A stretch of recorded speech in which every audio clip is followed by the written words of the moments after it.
Radio Publique Africaine.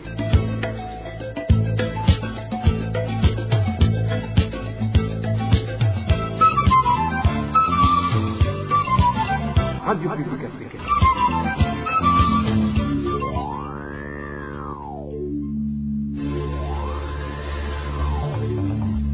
C'est le moment de suivre le journal parlé en français. À la présentation, Émile Nivasumba. Nous sommes le 7 mai 2023. Bienvenue dans ce journal. Des assassinats prennent de l'ampleur dans plusieurs coins du pays. Leurs auteurs utilisent souvent des machettes. Au début du journal, nous allons évoquer l'assassinat d'un responsable du parti CNL de Ruyigi et d'un enseignant de Bururi. Et les réfugiés burundais des pays des Grands Lacs posent des conditions pour se rapatrier. Ils ont adressé une correspondance au chef de l'État. Vous entendrez à la fin du journal l'un de leurs représentants. Et les parents de l'école Le Sourire de Bouquet s'insurgent contre la décision de renvoyer leurs enfants sans les avertir. L'un des parents de cette école à régime d'internat va également s'exprimer au cours du journal. Tout de suite, le développement des titres.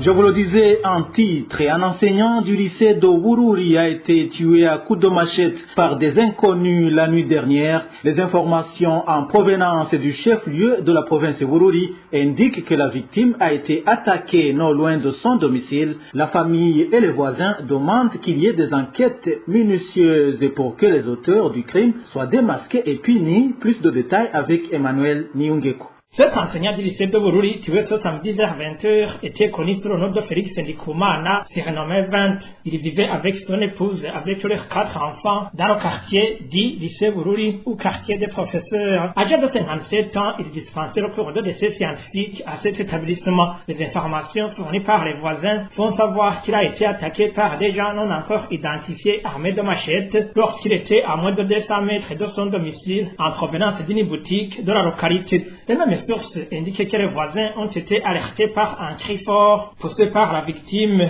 Arrivé sur le lieu, Félix Ndikumana avait déjà rendu l'âme après un coup de machette qu'il a reçu au niveau des joues. Avant de prendre le large, les auteurs du crime ont volé le téléphone portable de la victime et une somme inconnue d'argent. Les proches de la famille ignorent le mobile de ce meurtre car, disait-il, cet enseignant vivait en harmonie avec les voisins. La famille et les voisins demandent alors qu'il y ait des enquêtes minutieuses pour que les auteurs du crime soient démasqués et punis. La rédaction de la RPA n'a pas pu joindre Félix Niongabo, administrateur de la commune de Bururi, pour recueillir sa réaction. Mais dans l'entretemps, les informations émanant de la ville de Bururi révèlent qu'une vingtaine de personnes n'ayant pas de pièces d'identité ont été déjà arrêtées par la police.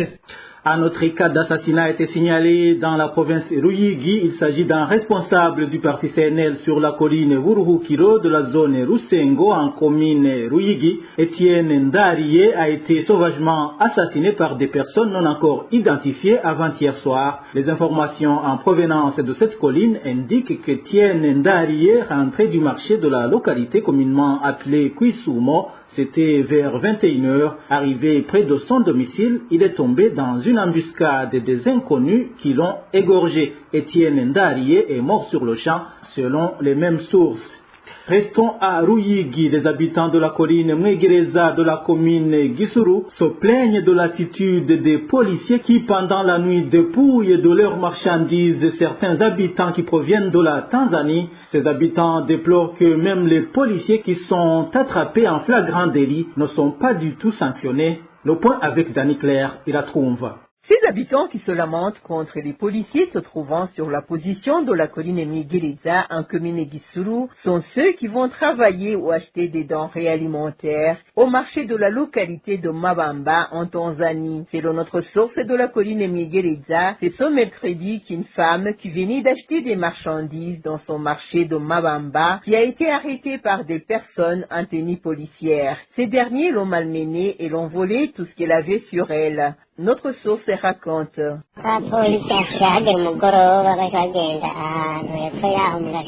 À la tombée de la nuit, ces policiers vont se cacher dans un buisson. Et ce mercredi, il y a une personne qui venait du marché de Mabamba, en Tanzanie. Ces policiers l'ont attrapé et ils l'ont emmené. Ils l'ont dépouillé 25 000 shillings qu'elle avait dans sa poche. Puis, ils lui ont ordonné de ne pas dire ce qui venait de lui arriver pour que les gens pensent que ce sont des simples voleurs qui l'ont volé. Ce qui frustre ces habitants qui vont travailler ou acheter des marchandises dans son marché de Mabamba en Tanzanie, que les policiers qui ont malmené et volé cette femme ont été reconnus, mais que jusqu'à présent, ils n'ont jamais été inquiétés. C'est au moment où ces policiers ont été attrapés avec une somme de 25 000 shillings qu'ils avaient volé cette femme. Les deux policiers qui ont volé cette personne ont avoué ce qu'ils ont fait et ils lui ont rendu les 25 000 shillings. Mais ce qui nous a fait mal, c'est que malgré cela, ces policiers n'ont pas été punis par la justice, alors que ce n'est pas la première fois qu'ils commettent ce genre de vol, car les habitants se plaignent toujours qu'ils sont dépouillés de leurs biens. À ce propos, la rédaction de la RPA n'a pas pu joindre au téléphone l'administrateur de la commune Gisuru ainsi que le responsable de la police dans cette commune. Dans un instant, nous parlons économie. RPA. Le Burundi n'avait aucun autre choix que de conclure un accord avec le FMI car presque tous les secteurs de la vie du pays avaient déjà touché le fond. L'organisation Partners for Peace and Prosperity parle de l'accord de crédit de 261 millions de dollars récemment conclu entre les deux parties. Cette organisation s'inquiète toutefois de la façon dont l'économie du pays va être gérée après le programme du FMI. Suivez plutôt André Nikwigize, c'est le fondateur de l'organisation Partners for Peace and Prosperity. En date du 4 mai 2023, l'organisation sans but lucratif Partners for Peace and Prosperity a publié sur son site web un article dans lequel elle s'exprimait sur le récent accord que le gouvernement du Burundi a conclu avec le Fonds monétaire international concernant l'appui de cette institution pour la résolution des problèmes de manque de devises, des problèmes de réformes économiques et de gouvernance pour la relance de l'économie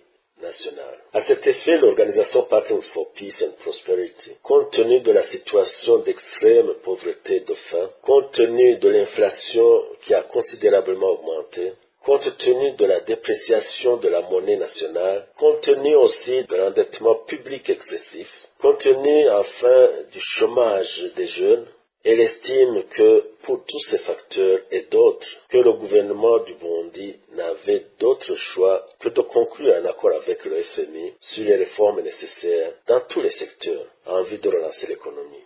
Cet accord, évidemment, comme vous le savez, permettra au Burundi de recevoir du Fonds monétaire international une facilité élargie de crédit d'un montant de 261 millions de dollars. Et bien que beaucoup de Burundais aient montré leur satisfaction vis-à-vis de cet accord, et que certains aient même rallumé l'espoir que les choses allaient enfin rentrer dans l'ordre, l'organisation Partners for Peace and Prosperity a exprimé dans cet article plusieurs préoccupations. La première préoccupation concerne la gestion de ces fonds. Et compte tenu de l'ampleur des questions socio-économiques à résoudre, ces fonds vraiment seront-ils suffisants? Et si demain ils s'épuisent, le gouvernement a-t-il prévu d'autres mécanismes pour mobiliser d'autres ressources en devises? Et comment ces ressources du fonds vont-elles être utilisées? Surtout que dans le communiqué de la Banque nationale, il est stipulé que les devises destinées à l'importation du carburant resteront dans les prérogatives de la Banque nationale. Et tout le monde a à l'esprit le monopole et l'opacité qui ont caractérisé l'affectation des ressources en devises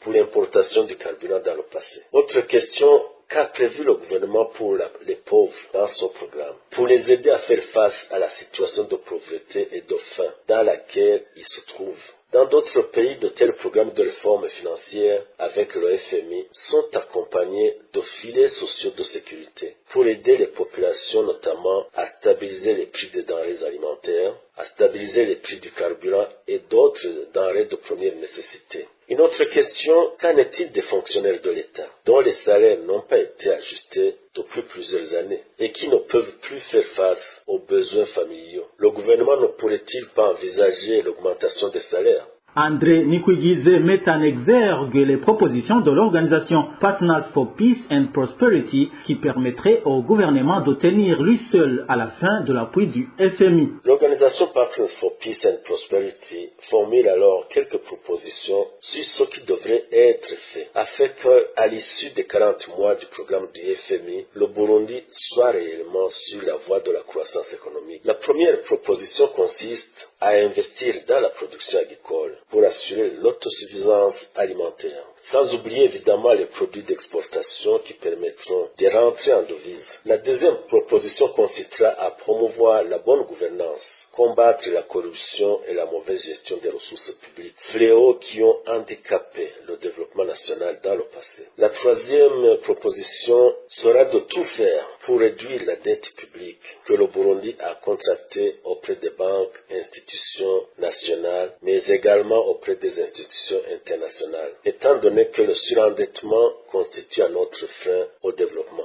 Enfin, la quatrième proposition serait de promouvoir le secteur privé en mettant en place des mécanismes de facilitation et de protection des investissements privés, en mettant en place une énergie suffisante, des bonnes routes et autres facteurs qui pourraient garantir les investisseurs privés afin qu'ils puissent se sentir en confiance au Burundi. Enfin, pour terminer, l'organisation Partners for Peace and Prosperity exprime de nouveau sa préoccupation que le gouvernement du Burundi, voyant peut-être la difficulté de mise en œuvre de ces réformes du FMI, pourrait abandonner ces réformes, laissant libre cours aux voleurs et aux détourneurs des deniers publics, pendant que les populations retourneront dans leur pauvreté, la faim et le désespoir. Parlons éducation à présent. Les parents des élèves de l'école Le Sourire de Bukeye dénoncent le renvoi de leurs enfants suite à la disparition d'Ankadena. Selon ses parents, c'est incompréhensible que les enfants de la 7e année soient chassés de l'école sans que leurs parents qui résident loin de l'école ne soient informés. Selon ses parents, jusqu'à présent, certains élèves sont introuvables.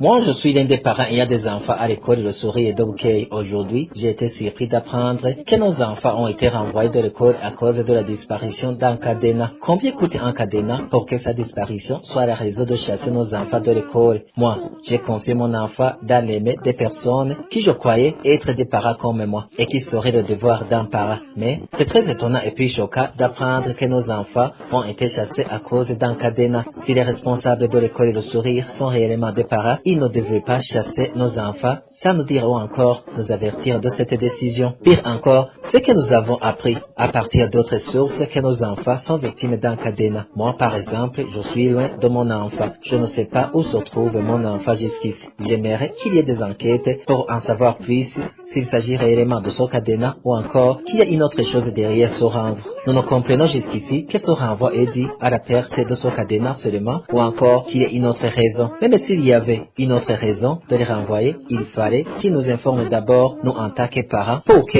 nous leur donnons des conseils avant de les renvoyer. Ils sont encore jeunes et mineurs en plus, ils viennent de commencer la 7e année. Même s'ils n'étaient pas en 7e année, je ne comprends pas comment un parent à qui nous avons confié nos enfants peut les renvoyer sans nous avoir informés. Moi, je ne sais pas où se trouve mon enfant en plus, je suis un peu loin de lui. Donc, s'il lui arrive quoi que ce soit, je vais condamner cette école qui l'a renvoyé. Cela du fait que si je les ai confiés mon enfant, ils devraient m'informer avant de le jeter dehors comme un animal. Nous les parents aimerions savoir si c'est réellement le Kadena qui est à l'origine de ce renvoi ou s'il y a une autre chose.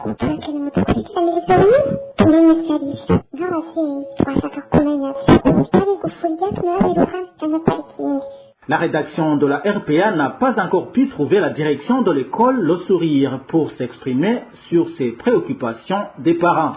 Toujours en page éducation, un climat malsain s'observe à l'école fondamentale de Burambi, en commune Buganda. Nous sommes dans la province Chibitoke. Le directeur sortant a refusé une remise et reprise avec un nouveau directeur. L'ancien directeur préfère un autre remplaçant. Les détails avec Elvis Niomungere. Ce climat malsain est entretenu par le directeur de l'école fondamentale de Murambi, en commune Buganda de la province Chibitoke, le nommé Désiré Ninganza, récemment limogé dans ses fonctions. Ce dernier a refusé catégoriquement la remise et reprise avec Nadine Maniragaba, nommé pour le remplacer. Pour le moment, Nadine Maniragaba subit des menaces.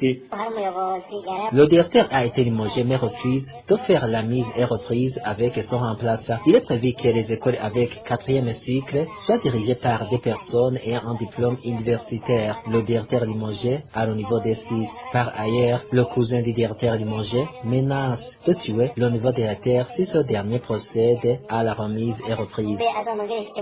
Son désiré Ninganza tiendrait absolument de désigner son successeur pour tenter de remédier à la situation. Le directeur communal de l'enseignement à Buganda s'est rendu ce dimanche à Rikofo, Murambi, mais en vain. Le directeur limogé veut qu'il soit remplacé par un certain Bonelakure d'Inondo et Dimon qui plaise à Bukinanyana. Depuis ce vendredi, les activités restent paralysées à Rikofo, Murambi. Dans un instant, nous parlons réfugiés.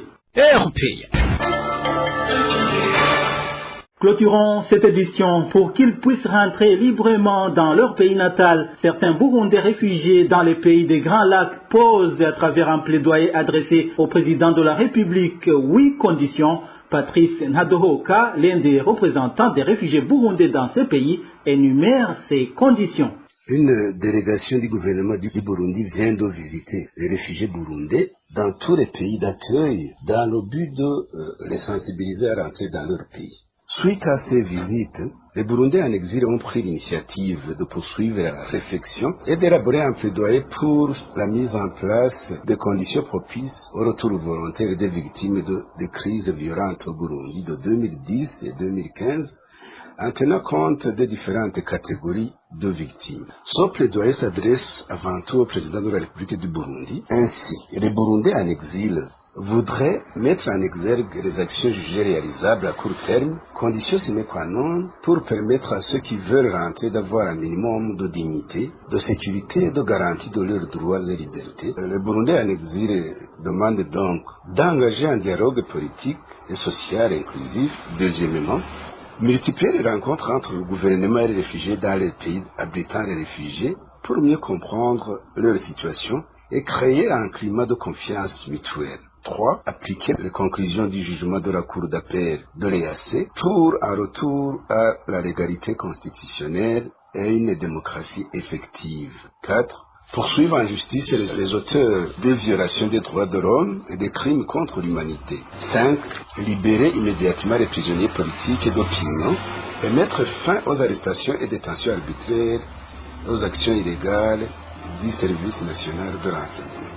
6. Arrêter les activités paramilitaires des Imbonerakure, les désarmer et sanctionner toutes les formes de violence dont ils sont coupables. 7. Arrêter et sanctionner la diffusion de discours, d'enseignement et d'émissions des radios et autres médias prônant la haine, la division, la stigmatisation d'une partie de la population burundaise sur les critères ethniques et politiques. 8. Revoir la composition et l'émission de la CVR pour les rendre conformes à l'esprit et la lettre de l'accord d'Arusha pour la paix et la réconciliation.